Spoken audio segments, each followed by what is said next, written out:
అన్ని వర్గాలకి అన్ని కులాలకు న్యాయం చేసేలా టీడీపీ మేనిఫెస్టో ఉందని టీడీపీ ఎమ్మెల్యే అభ్యర్థి చంద్రవాడ అరవింద్ బాబు అన్నారు. నర్సరావుపేటలో తన గెలుపు తథ్యమని ధీమా వ్యక్తం చేశారు. నర్సరావుపేట ప్రజలు టీడీపీని గెలిపించాలని ఆసక్తిగా ఉన్నారు అంటున్న నర్సరావుపేట టీడీపీ ఎమ్మెల్యే అభ్యర్థి చంద్రవాడ అరవింద్ బాబుతో మా ప్రతినిధి Shiva face to face. Palnadu Telugu Desam party దాదాపుగా ఈసారి విజయం సాధిస్తామని చెప్తా ఉన్నారు. ప్రస్తుతం నర్సరావుపేట తెలుగుదేశం పార్టీ అభ్యర్థి చంద్రవాడ అరవింద్ బాబు మనతో ఉన్నారు. సార్ చెప్పండి, ఏంటి ఈరోజు ఫంక్షన్లకు సంబంధించి పూర్తిగా టీడీపీ కారణం అని చెప్పి వైసీపీ ఆరోపణ చేస్తూ ఉంది, ఎట్లా తీసుకోవాలి? అసలు పెన్షన్స్కి టీడీపీకి ఎటువంటి సంబంధం లేదండి. ఇప్పుడు జగన్మోహన్ రెడ్డి గారు ఏంటంటే ఎక్కడ ఉన్నది లేనిది ఉన్నది సృష్టిస్తుంటారు. వాళ్ళు గుడ్డగాల్సిన ఎత్తరేయడం తప్పితే పెన్షన్స్ ఇవ్వాల్సిన బాధ్యత వైసీపీ ప్రభుత్వాన్ని. మరి ఎలక్షన్ షెడ్యూల్ వచ్చినప్పుడు మరి పంచాయతీ సెక్రటరీలు అధికారులు వాళ్ళు ఇవ్వాలి, లేకపోతే ఎంఆర్ఓ వాళ్ళు ఎండీ వాళ్ళు ఉంటారు, వాళ్ళు ఇస్తారు. దానికి వివాదం ఏం లేదు. టీడీపీ వాళ్ళు ఏం చెప్తున్నామంటే ఒకవేళ పెన్షన్ అంటూ పొరపాటున ఇవ్వకపోతే కనుక మా ప్రభుత్వం వచ్చిన తర్వాత పెన్షన్ దీంతో కలిపి డబుల్ పెన్షన్ ఇస్తామని చెప్పడం జరిగింది. ఎక్కడ కూడా పెన్షన్ ఇవ్వద్దని మేము చెప్పాలి. వాలంటీర్ అయితే ఇవ్వడానికి వీల్లేదు, ఎలక్షన్ షెడ్యూల్ ఉంది కాబట్టి. అది మరి వైసీపీ ప్రభుత్వానికి కూడా తెలుసు, అధికారులకు తెలుసు. అందుకే వాలంటీర్లు అయితే పంచడానికి వీల్లేదు, పంచాయతీ సెక్రటరీలు ఎండీఓలు ఎంఈఓలు పంచవచ్చు. సార్ ఏంటి, ఎలా జరుగుతుంది ప్రచారం? ఈ పల్నాడు జిల్లా వచ్చిన తర్వాత జరగబోతున్న ఎన్నికలు ఎలా తీసుకోవాలి? అంటే ఒక 5 ఏళ్ళు ఈ పరిపాలన అవినీతి దుర్మార్గాలు ఇవన్నీ కూడా భరించలేక ప్రజలు శాంతి భద్రతలు మొత్తం కూడా దూరమైనాయి. అందరూ కూడా ఏంటంటే 5 ఏళ్ళు కూడా భయంతో బతికారు. ఇప్పుడు చదువుకునే పిల్లలు స్కూల్కి వెళ్ళాలన్నా భయంతో బతకాల్సింది, ఎందుకంటే అమ్మ పడుద్దు లేదో, విద్యా దీవెన పడుద్దు లేదో తెలియదు. మరి ఉద్యోగస్తులకు కూడా మరి జీతాలు సరైన టైంలో పడతాయో లేదో తెలియదు. అదేవిధంగా రిటైర్ అయ్యి పెన్షన్ తీసుకొని ఇంట్లో ప్రశాంతంగా ఉండేవాళ్ళు నెల పెన్షన్ రాకపోతే మరి కరెంటు బిల్లు కట్టాలా, నిత్యావసర వస్తువులు కొనుక్కోవాలి, ఇవన్నీ కూడా కష్టం.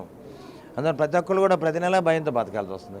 అందుకని 5 ఏళ్ళు 2019లో ఎలక్షన్ అయిన తర్వాత అసలు 5 ఏళ్ళు ఎట్లా గడుస్తే భగవంతుడు అనుకున్నారు అందరూ.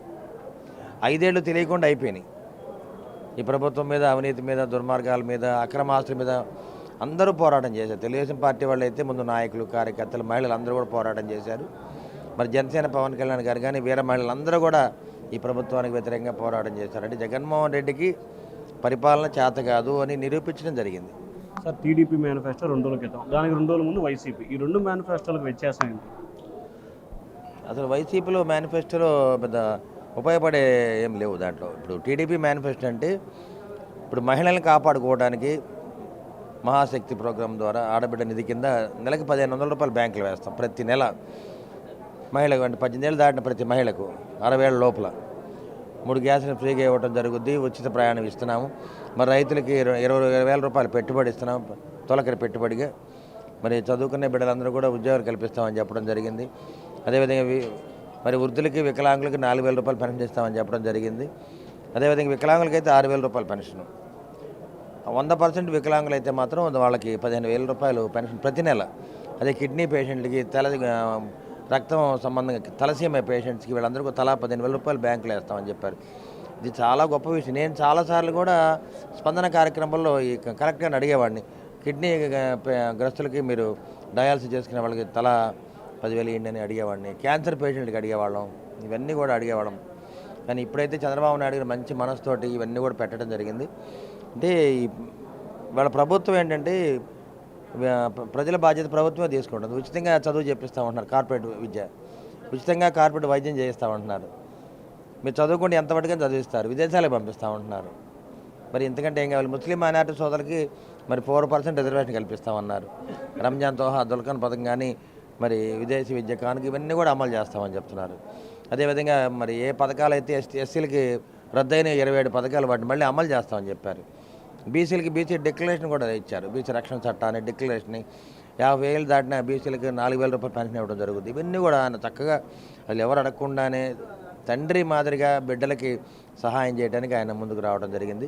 ఈ మేనిఫెస్టో అయితే ప్రజలకు బాగా నచ్చింది. ఎందుకంటే ఎస్టీ, ఎస్సీ, బీసీ, మైనారిటీ సోదరులకు కానీ అట్టడుగు వర్గాలకి చాలా ఉపయోగపడుద్ది. ఎందుకంటే పిల్లల్ని చదివించే బాధ్యత ప్రభుత్వం తీసుకుంది, వైద్య బాధ్యత వాళ్ళే తీసుకున్నారు. అంతకంటే ప్రభుత్వం ఎక్కడ ఏం చేయలేదు. అటువంటి మేనిఫెస్టో చంద్రబాబు నాయుడు గారు కానీ, మన పవన్ కళ్యాణ్ గారు, మోడీ గారి సహాయంతో ఇవన్నీ కూడా జరుగుతున్నాయి. అంటే ఈ రాష్ట్రాన్ని అభివృద్ధి చేసుకోవాలి, రాష్ట్రాన్ని బాగు చేసుకోవాలి, ఏ వ్యవస్థలు అయితే పాడైపోయినా వాటిని బాగు చేసుకోవాలి. మీరు ఒక్కసారి ఆలోచన చేయండి. అమరావతి రాజధాని పాడైపోయింది, పోలవరాన్ని పాతిపెట్టారు. అదేవిధంగా ఇవాళ పట్టిసీమను కట్టబట్టి దాదాపు కృష్ణా డెల్టా మొత్తం కూడా సస్యశ్యామలమైంది. అదేవిధంగా పల్నాడు జిల్లా అయితే వడికిపూడి ప్రాజెక్ట్ మేము 1200 కోట్లు అవుతాయి అంతే. అది రేపు చంద్రబాబు నాయుడు గారు అధికారం రాగానే దాన్ని పూర్తి చేస్తారు. అంటే పల్నాడు జిల్లా మొత్తం కూడా సస్యశ్యామలం అవుతుంది. మీరు 2019, 2004 మధ్యలో ఒకసారి నాగార్జున సార్ కుడికాలువ గురించి చూడండి, ఇరిగేషన్ ప్రాజెక్ట్స్, ఆ కాలువలన్నీ పూడుకుపోయినాయి. దాదాపు 126 కిలోమీటర్ల మరి నాగార్జున సార్ ఆయకట్టు, అది 126 కిలోమీటర్లు ఉంటుంది. అంటే నాగార్జున సాగర్ నుంచి దర్శిసాగర్, అద్దంకి మేజు, దర్శి మేజర్ కానీ గుంటూరు మేజర్ అన్నీ కూడా కాలువలు పూడికిపోయినాయి. మీకు నీళ్లు వచ్చినాక నీళ్లు పారుదల లేదు. మరి శివారు భూములకి పంట నీరు రాదు, తాగునీరు లేదు. మరి ఇవన్నీ కూడా అసలు ఏం పరిపాలన జాతకాని వ్యక్తి పరిపాలన చేస్తే ఏ విధంగా ఉంటుందో అలా ఉంది. సో ఇది మొత్తం మీద చూసుకుంటే ఖచ్చితంగా ఏదైతే గత కొంతకాలంగా పల్నాడులో ఎటువంటి అభివృద్ధి జరగలేదు, అలాగే రాజధాని లేని ప్రాంతంగా, అలాగే పోలవరం లేని ప్రాంతంగా కూడా ఈ ప్రాంతాన్ని చేశారు. ఖచ్చితంగా పల్నాడులో స్థానికంగా ఉన్న అవినీతి అక్రమాలపై తాను విజయం సాధించి నరసరావుపేట టీడీపీ గెలుపొందని చెప్పి అరవింద్ బాబు అంటారు. Over to studio. For more videos like this, subscribe Big TV channel.